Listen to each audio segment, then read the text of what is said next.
Hi everyone, I'm Jay Grunke, founder of the Balanced Runner System. I've been helping runners from beginner to Olympian improve their form and performance since 2003. And I'm here with today's stuck at home running form tip. If you saw the thumbnail appear just before I went live, you saw my face do this. As I realized there was a massive pile of laundry on the sofa behind me. After a little over a week here on shelter in place in California, our home is not as tidy or as clean as it was when this all started. So we've got our work cut out for us this weekend with some cleaning up. So I hope you all are doing well. And I want to help you use this time that we're all stuck at home in between doing batches of laundry and trying to get some work done to take it as an opportunity to become a better runner. So I was just thinking this morning, actually, about something that Oprah once said about running. And I looked up the quote. It's super short. It's just, she said, running is the greatest metaphor for life because you get out of it what you put into it. And I think that's a natural way for runners to experience their running and think about their running. And it's absolutely true, but it tends to be interpreted just in the sense of effort. Like you get out as much as you put effort into it.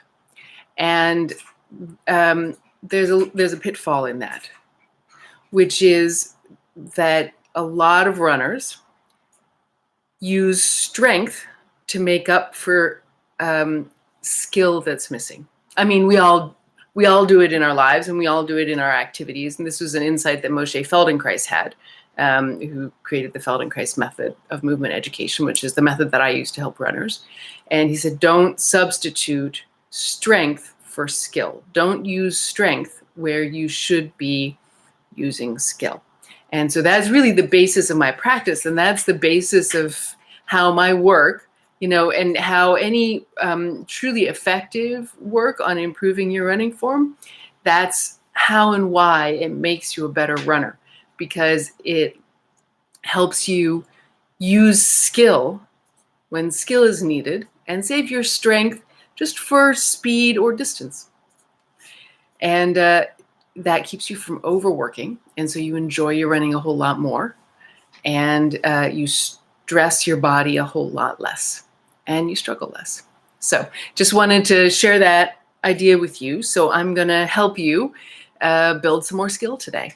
So this, I think, is the last day in the Mastering Your Forward Lean series of these videos, and we'll move on to another element of form tomorrow. So today, the final element that I wanted to talk about that really affects whether you are able to lean forward or not when you run is your core action. And down the road, I'll be talking much more in depth in core action, but we have to look at it a little bit here because it's critical. And so as we go through this process of troubleshooting your forward lean, we talked about your calves and how they might be interfering, what to do about that. We talked about your glutes and getting them working in a way that allows you to lean forward. And yesterday we talked about your head and getting your head and neck organized in a way that allows you to lean forward and doesn't interfere with that. And so we have to talk a little bit about core action. And the reason is that your forward lean depends on keeping your flexors and extensors in balance. So let me try and show you what I mean by that. Hopefully I've got this set well. Good. So your flexors are the muscles that pull you into the fetal position, right? And your extensors are the ones that move your body like this. So going through your whole body, you've got those two basic categories of muscles throughout you. And so when you lean forward and you want to stay in a neutral organization, as far as your spine goes, your torso, so neither flexed nor extended, you need to stay neutral. And so that requires a balance between your flexors and extensors. It requires both sets of muscles to be active. How do you do that? So again, let me just show, I showed you flexors and extensors, but actually let me just show you. So if you're leaning forward and your flexors are contracting too much, then you'll go like this, and suddenly, well, you can't even really straighten your, I cannot, if I'm really using my abs, which I am right now, to tuck my pelvis, I actually try as hard as I might, can't get my legs completely straight. It's quite the ab exercise, actually, but you will not lean forward. You'll be running like this, and when you get about to this point in your stride, you'll already be taking off into the air, as opposed to getting to this point and taking off in the air. Look at the difference in stride length that makes, right? So I talked earlier on in this series about an anterior pelvic tilt and how that is part of a forward lean. When I lean forward, my pelvis is tilting forward. It's neutral relative to my feet and my head, but it's leaning forward relative to the ground, right? So, but if you try and pull your pelvis upright in a forward lean position, again, you're activating your flexors very hard, and that is going to prevent you from properly leaning forward, and it's just going to make you miserable, and it's going to suck a whole lot of energy. So don't do that. And again, now if you're trying to do the common recommendation to lift your chest, so you saw my whole back, everything got a little bit more arched and straight. And so if I try to do that while leaning forward, am I leaning forward? Well, I'm sort of leaning forward up to here, but above that, you know, if I were running, if there were a wall here and you could only see me from here up, you would think I was running completely upright. And you're not going to get the benefits of a forward lean like this. And if that goes farther, then you know your shoulders might be all the way back over your hips, really, and you're going to develop. I mean, that's a recipe for things like Achilles tendon problems. It's not the only way to get an Achilles tendon problem, but is a popular way to get an Achilles tendon problem, hip flexor problems, and unsurprisingly, low back pain, right? And you're trying to run upright. So you need to keep these things in balance, but you need to keep them in balance without tension. I just gave you that whole spiel about not substituting strength for skill. So how do you organize yourself this way without locking everything down like you're doing a plank? Planks, I think, are also not great exercises for runners. We'll get more into that when we really address the core action. So the answer is your core action helps keep the activity of your flexors and your extensors in balance, so you can easily lean forward without having to do a ton of work. So what is your core action? Your core action is the counter-rotational movement that your upper and lower body do when you run. So your pelvis goes like this, and your upper body goes like this. If I add in arms, make sure, yeah, right. Standing still, it's hard to do this and not go astray. So upper body is turning, lower body is turning, but also tipping. That's your core action. And so it's a twist that meets up right in this area, right where your lower thoracic spine, around your lower ribs, your floating ribs, right around where your diaphragm is, all of these things, very important layers that all meet up. And that movement is created by your flexors and your extensors working together. So when I do this, I'm going to sneeze. Excuse me. Note the good elbow sneeze. When I do this, so that on a diagonal is flexor muscles working, and at that moment also the leg is coming up. So, and at the same time, here on this diagonal, you probably can't hear me with my head turned away. The extensors are working and glutes are active.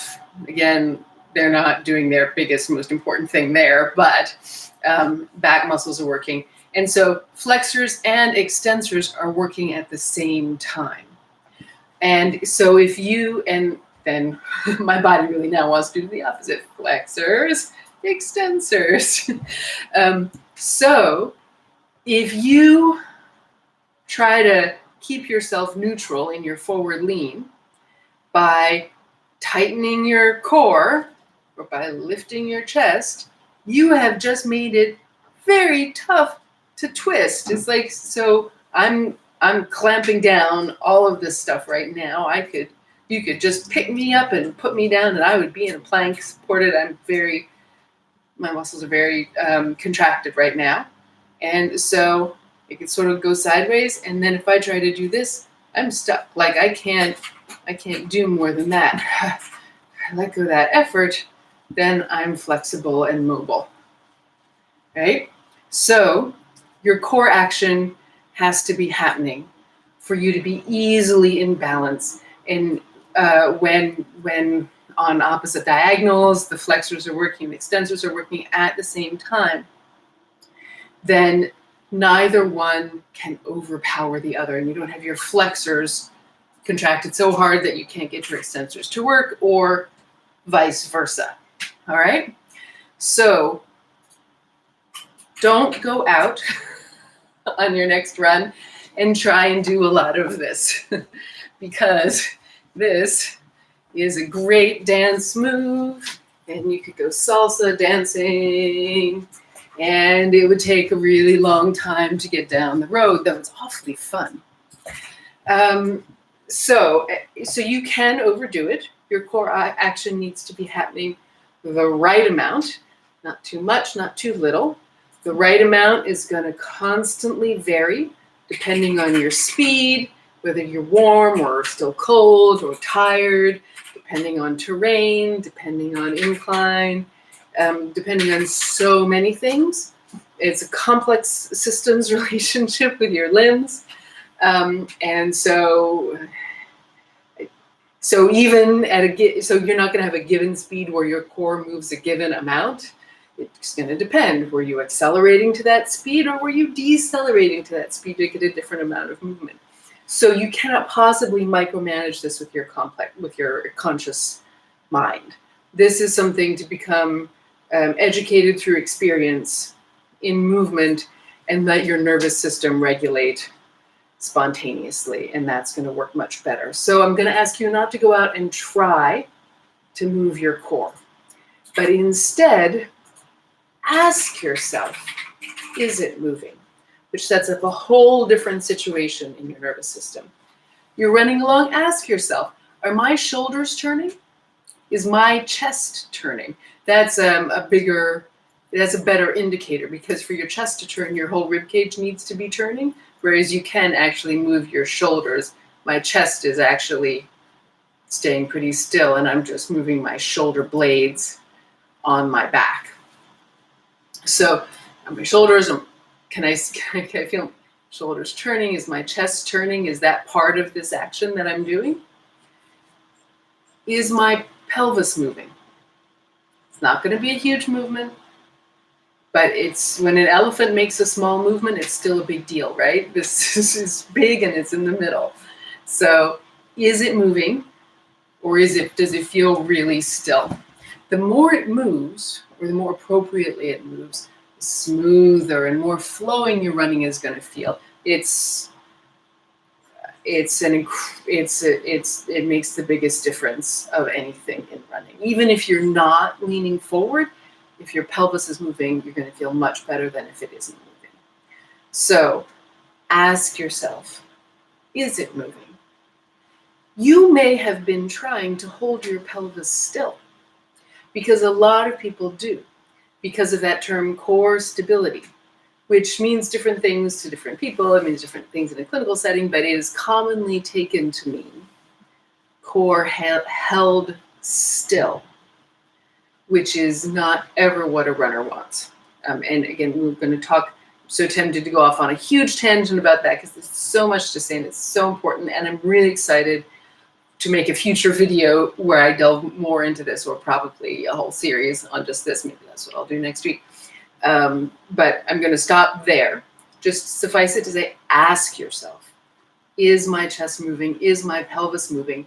Know that your pelvis is allowed to move. So if you've been stopping it from moving, I am now giving you permission to stop stopping it. Let it go. And you'll feel your running improve 200% that day. I get emails from people I've never met or worked with who just tell me, I just read your blog post about letting your pelvis move, and so I ran and I decided I would let my pelvis move, and my knee feels so much better, and I ran faster, and I felt so much better. Thank you. Been getting these emails for a decade now, so you may have that same experience. So again, your core action. Wow, I've got to say, I've never tried this, leaning on a sofa and doing this, but this is, it's a little bit of work. But as soon as I start going like this, I get lighter. My hands aren't working nearly so hard. It's easy to maintain. So here's your running form. And if you run with a stroller, here really is your running form, okay? So use your weight to push the stroller, lean into the stroller rather than running close and trying to use your hips to push the stroller, all right? I think that's enough for today. I'm going to put in the description of this video afterwards a link to one of my best lessons for helping you teach and perfect, or helping you learn and perfect your core action. Educate the part of your brain that is always organizing your movement, even when you're just thinking about what you're going to have for dinner, so that you can spontaneously regulate that better in your running. And you'll find that that'll really help with your forward lean. So thanks very much for watching this video. Please subscribe if you haven't to my YouTube channel so that you don't miss a video. And please check out all the other great resources I have for you on balancedrunner.com. And I will see you tomorrow.